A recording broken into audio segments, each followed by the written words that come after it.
Morjesta, mä oon Teemu Scandinavian Outdoorilta ja tänään meillä on esittelyssä kevään uutuuksia polkujuoksukengistä. Meillä on täällä 5 mallia. Ensimmäisenä täällä Hokan Challenger ATR 7, siitä GTX-versio. Sitten on Hokalta myös Speedgoat 5. Malli ei ole sinällään uudistunut, mutta uutta värimallia. Salomonilta S-Lab Ultraa. Sauconilta Peregrine 13, siitäkin GTX-versio.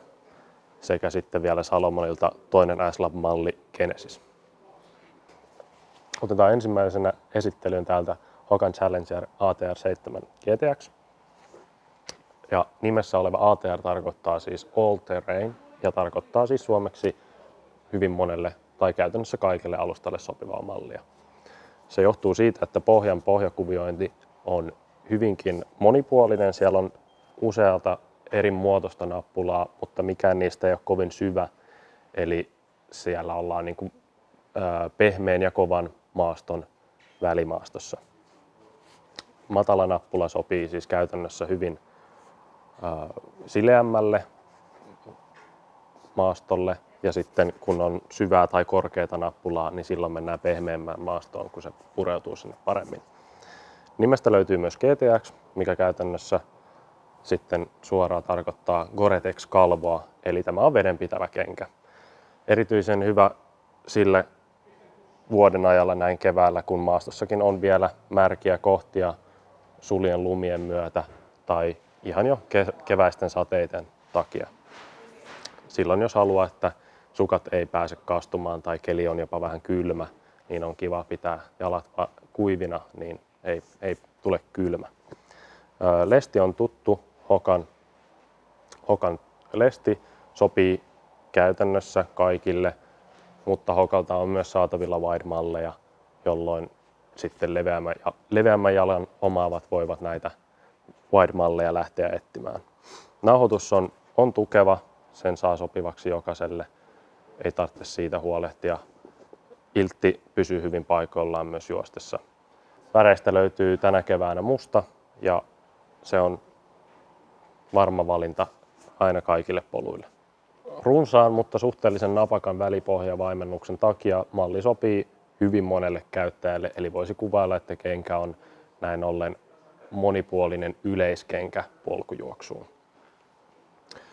Se on napakka vaimennus, eli ei mennä kauhean pehmeälle, jolloin sitten pohjan ja pinnan vaihtelut välittyvät paremmin jalkapohjaan ja juoksija näin tunnistaa hyvin, että missä kohtaa polkua mennään ja miten tarvitsee tasapainoilla.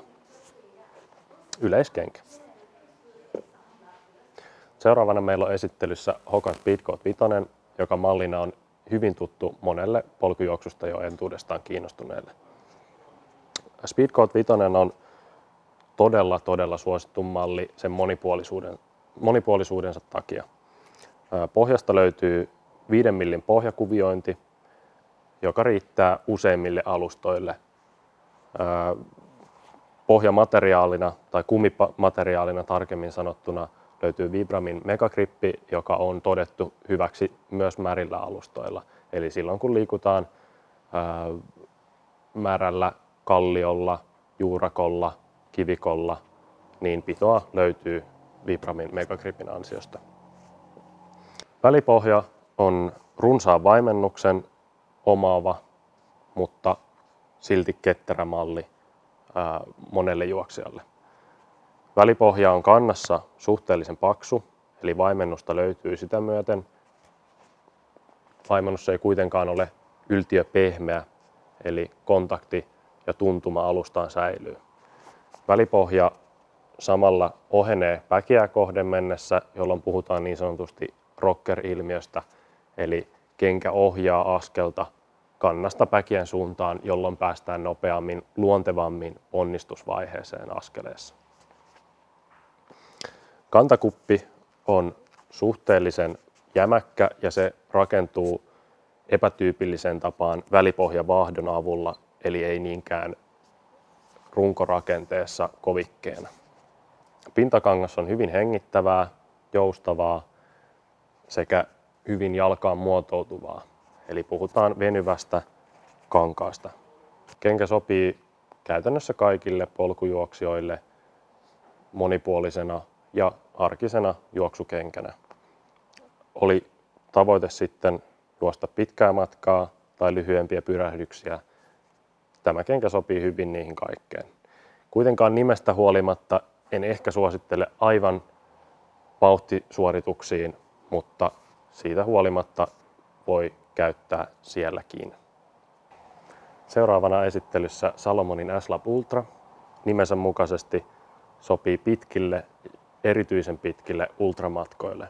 Syystä, että välipohja on runsas, napakka vaimennus, joka jaksaa kantaa 100-160 kilometrin mittaiset matkat. Eli välipohja ei painu kasaan matkan aikana, vaan vaimennus pysyy koko lenkin ajan. Droppi on Salomonille tuttu 8 milliä, eli kannan ja päkien välinen korkeusero. Kuitenkin rokkeri on suhteellisen myöhäinen, eli se on lähempänä varpaita, jolloin askel pysyy vakaana pitkään ja sitten ihan ponnistusvaiheen lopussa, kun siirrytään kohti varpaita ja askeleen kärkeä, niin silloin rokkeri ottaa hallinnan ja vauhti pysyy hyvänä. Koska on ultramatkojen kengästä kyse, puhutaan kevyestä kengästä ja sen huomaa erityisesti pintamateriaaleista. Salomonin Matrix pintamateriaali on pitkälle kehitettyä, todella kevyttä, mutta myös kulutuskestävää. Keveyden huomaa myös siitä, että pintamateriaali on käytännössä läpinäkyvää, eli värikkäät sukat näkyy läpi kyllä ja piristävät lenkkiä mukavasti. Nauhoituksena tuttu Salomonin Quick Lace, joka toimii erittäin luotettavasti. Lukko on vankka sekä nauhoitus kiristyy tasaisesti koko jalkapöydän alueelta. Kenkää suositellaan erityisesti pitkille matkoille vaimennuksen takia, mutta rauhallisesti taiveltaville myös mukava päivittäisille lenkeille, jos vauhtia ei tarvitse pitää. Seuraavana meillä on esittelyssä Saucony'n Peregrine 13 GTX nimensä mukaisesti vedenpitävällä kalvolla. Sopii hyvin siis kosteiden kelien lenkille, kun tietää, että sateiden jälkeen polku on märkä tai lumet ovat päässeet sulamaan näin kevään alettua. Pohjassa on 5 millin nappula, eli voidaan puhua aika pehmeän alustan kengästä siinä mielessä, että syvä nappula uppoaa hyvin pehmeän alustaan. Ihan kovimmilla hiekkateillä tuntuma voi olla hieman epävakaa pohjan nappulakuvioinnin myötä. Pohjasta löytyy myös vahvistettu välilevy, joka suojaa juoksijaa pinnan iskuilta. Jos sieltä löytyy vaikka pikkukiviä tai ikäviä juurakoita, ne ei välity läpi. Itse välipohja on suhteellisen matala polkujuoksukengäksi, eli voidaan puhua aika nopeasta kengästä, joka ei vaimenna kaikkien pisimmille matkoille. Puhutaan siis ultramatkoista. Droppi on myös melko maltillinen, vain 4 milliä kannan ja päkien välillä, jolloin kenkä palkitsee kokeneen juoksijan, joka tietää kuinka askel tuodaan eteenpäin ponnistusvaiheeseen. Viimeisenä esittelemme Salomonin S-Lab Genesixen. Pohjakuviointi on mielenkiintoinen siinä mielessä, että se ei ole identtinen ja samalla nappulakuvioinnilla koko pohjan matkalta, vaan se on suunniteltu ihmisen luontaisen askeleen mukaisesti, jolloin päkien sisäreunassa on hieman erilaisempaa nappulakuviointia, joka tukee luontaista askelponnistusta paremmin. Kenkä on suunniteltu oikeastaan monipuoliseksi kengäksi, painottuen ehkä hieman kuitenkin pidemmille matkoille johtuen runsaasta välipohjavaahdon määrästä. Korkeutta löytyy, mutta suhteellisen leveän päkealueen myötä myös vakautta sivusuunnassa, eli kenkä on hyvin stabiili juosta. Vaimennus on Salomonin asteikon keskivaiheelta, eli ei puhuta kovin pehmeästä, mutta ei myöskään kivikovasta vaimennuksesta. Keskinapakka vaimennus on hyvä välimalli monitasoisille juoksijoille, jotka tykkäävät kokeilla myös vauhdikkaampaa lenkkiä arkisen hölkkäilyn piristykseksi.